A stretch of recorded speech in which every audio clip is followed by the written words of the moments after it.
Assalamualaikum warahmatullahi wabarakatuh. Ada 3 istilah ataupun slogan yang sering digunakan oleh Pakatan Harapan. Yang pertama ialah agenda reformasi, yang kedua ialah kleptokrasi, dan yang ketiga ialah mandat rakyat. Apa dia ini semua? Pakatan Harapan hari-hari menjerit dan memberitahu kita tentang 3 perkara ini, tetapi mereka tidak terangkan kepada rakyat apa maksud sebenarnya. Yang pertama, mandat rakyat. Mandat rakyat senang aja. Mandat rakyat bermakna 32 juta rakyat Malaysia, di mana lebih kurang 20 juta layak untuk mengundi, akan memilih lebih kurang 800 wakil. 222 di Parlimen dan lagi 500-600 lagi di DUN, termasuk juga senator yang tidak dilantik tapi dipilih. Dan 800 orang ni akan menjadi wakil kepada 20 juta pengundi ataupun 30 juta rakyat Malaysia. Ini kerana susah kita nak muat 20 juta rakyat di dalam bangunan Parlimen. Jadi kita kena ada wakil mewakili kita. Jadi mandat rakyat ini yang sering diguna oleh Pakatan ialah kita memberi mandat kepada orang yang kita pilih sebagai wakil rakyat, baik ahli Parlimen, baik ADUN. Dan wakil rakyat ni lah akan menjadi wakil kita untuk bersuara di Parlimen. Dan kita telah memberi mandat, kita telah boleh katakan memindah kuasa rakyat, kita pindah kepada wakil rakyat. Wakil rakyatlah hari ini mengambil alih kuasa kita dan mewakili kita dan bersuara untuk kita di Parlimen ataupun di Dewan Undangan negeri masing-masing. So we have abrogated, kita telah melepaskan kuasa dan serah kepada wakil rakyat, wakil kita. Mandat rakyat ialah itu. Dan selepas kita pindah kuasa ataupun abrogate our authority kepada wakil rakyat, maka wakil rakyat tu sudah berkuasa nak buat apa saja dia suka, sebab mereka sudah ada mandat.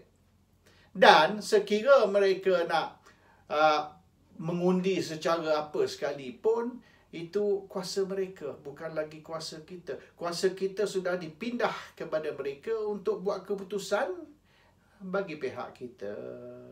Jadi apabila Pakatan kata kita nak kembalikan mandat rakyat, kembali apa? Rakyat sudah bagi mandat 5 tahun.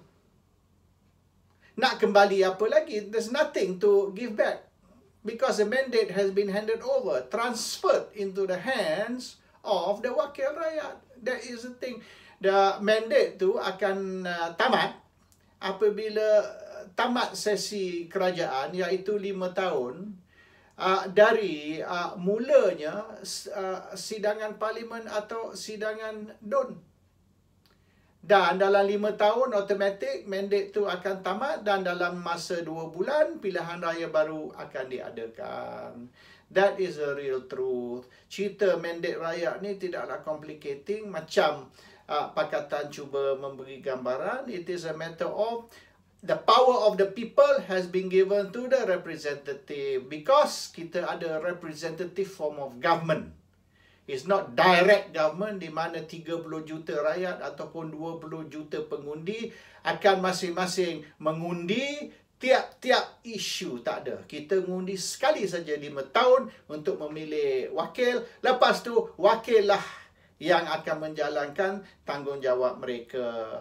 Dan tanggungjawab mereka akan dijalankan mengikutlah conscience mereka, mengikut undang-undang mereka, mengikut apa yang mereka rasa wajar. So we have transferred our authority. We have no more authority kecuali authority 5 tahun sekali untuk memilih wakil. Itu perkara pertama. Yang kedua, kita cerita pasal agenda reformasi. Apa dia agenda reformasi? Reformasi ini ialah reform. Tidak pelik. Reform apa yang kita nak reform? Cuba kita cerita sikit. Apa yang kita nak reform? Reformasi pertama 500 tahun dulu di Europe. The reform is kita ambil balik kuasa dari agama, kuasa dari gereja. We take back the power of the church and kita bagi balik kepada rakyat. Dulu apa rakyat nak buat kena ditentukan oleh gereja, ditentukan oleh masjid, ditentukan oleh agama. Kalau agama kata yes, yes. Kalau no, no. Kita tidak ada kuasa membuat sesuatu tanpa merujuk kepada tokoh agama ataupun church authority. Dan kuasa mutlak duduk di tangan gereja. The ultimate power is in the hands of the church. The first reformasi ialah kita rampas kuasa dari gereja. Kita transfer kuasa itu kepada rakyat. Reformasi yang kedua, 300 tahun kemudian, ialah menghapuskan kuasa agama terus. Iaitu agama yang sebelum ini menentukan undang-undang, menentukan pendidikan, church law, church education, semua itu dihapuskan dan rakyat berkuasa menentukan undang-undang dan juga cara pendidikan. Jadi agama dibelakangkan, agama diketepikan. Reformasi yang kedua. So these are the two reform tahun 1500 dan 1800. Dan apabila Pakatan Harapan, terutama sekali PKR dan Anwar ni bercerita tentang reformasi. Reformasi apa maksud mereka?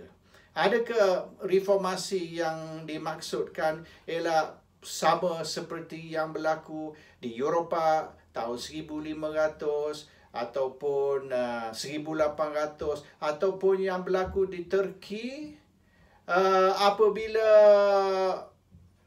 Ottoman Empire dijatuhkan dan Turki bertukar menjadi republik dan satu negara sekular. Itu yang dimaksudkan reform. Reform kerajaan, reform sistem dan reform agama. Tapi Pakatan Harapan tidak bercerita tentang ini semua. Mereka cuma cakap reformasi, reformasi, reformasi. Mereka tidak terangkan akhirnya apa dia reformasi yang kita akan lihat di Malaysia. DAP, reformasi mereka ialah untuk mengurangkan kuasa Islam dan menukar Malaysia menjadi negara sekular. Ini mereka telah ulang banyak kali. Mereka telah banyak kali mengingatkan rakyat bahawasanya Tengku Abdul Rahman, Perdana Menteri yang pertama, telah mengaku yang Malaysia ni ialah negara sekular dan Malaysia ni bukan negara Islam. Ini yang telah diulang oleh DAP. PKR tidak berani nak bagi tahu. Mereka cuma cakap reformasi tanpa memberi penerangan yang detail tentang apa dia reformasi tersebut. Dan perkara yang ketiga yang sering mereka guna ialah kleptokrat. Apa dia kleptokrat? Kleptokrat ni ialah satu negara di mana pemimpin curi dari rakyat. Kalau itulah istilah kleptokrat, pemimpin curi dari rakyat untuk kepentingan diri sendiri, untuk memperkayakan keluarga mereka, kroni mereka, dan rakyat menderita oleh kerana duit rakyat telah dicuri oleh pemimpin. Kalau itulah maksud mereka, kleptokrat.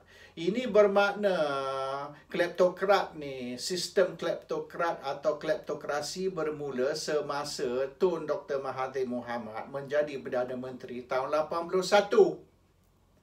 Jadi kalau betul lah Malaysia ni negara kleptokrat, Malaysia telah menjadi negara kleptokrat tahun 81. semasa Mahathir Perdana Menteri. Bila Mahathir kembali jadi Perdana Menteri sekali lagi selama 22 bulan, Malaysia bertukar balik menjadi kleptokrat. Ini bermaknanya Perdana Menteri pilihan Pakatan Rakyat, Perdana Menteri pilihan PKR dan DAP ialah Perdana Menteri kleptokrat yang diulang tak habis-habis. Najib kleptokrat ni apa hal? Oleh kerana sekiranya benar Malaysia ni negara kleptokrat dan pemimpin ialah semua kleptokrat, ini bermula semenjak tahun 81, bukan semenjak tahun 2009. Jadi ini sama dengan ludah ke langit, jatuh balik muka mereka sendiri. Jadi lebih baik mereka tidak mengingatkan rakyat Malaysia mengulang balik isu kleptokrat, oleh kerana satu dunia mengaku Malaysia telah menjadi satu negara kleptokrat semasa Mahathir jadi Perdana Menteri tahun 81. Assalamualaikum warahmatullahi wabarakatuh.